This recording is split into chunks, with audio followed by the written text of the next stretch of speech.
This is the PMP and the Snap. Sneak in a quick lesson into your busy schedule so you can pass that exam. Let's snap in. This is Kaye B, and welcome to another episode of PMP and a Snap. Today is about the tailoring process.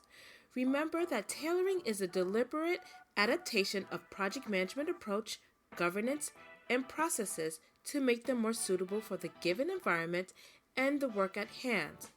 So again, in other words, use your project management knowledge and experience to make the project better.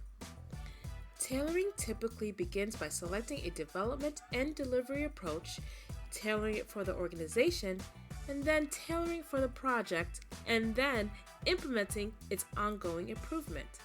There are steps in this process that we will discuss. The first step is to determine the development approach that will be used for the project. Whether it's predictive, hybrid, or adaptive approach, project teams apply their knowledge of the product, delivery cadence, and awareness of the available options to select the most appropriate approach for the situation.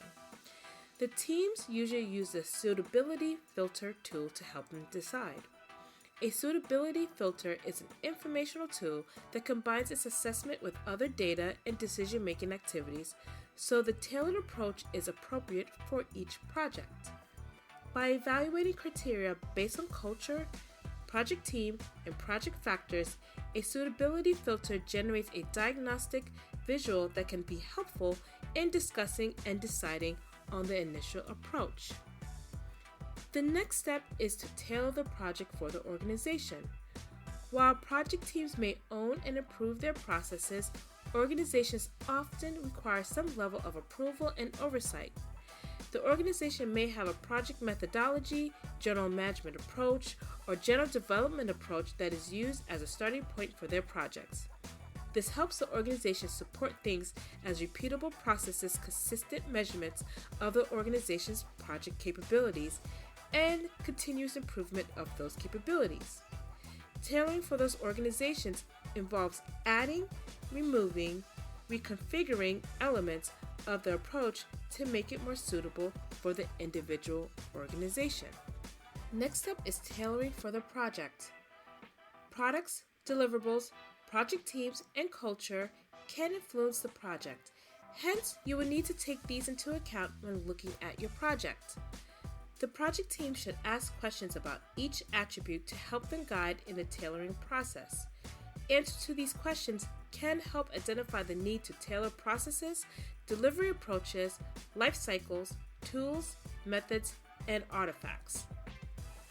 Next is implementing ongoing improvements. This process of tailoring is not a single, one-time exercise.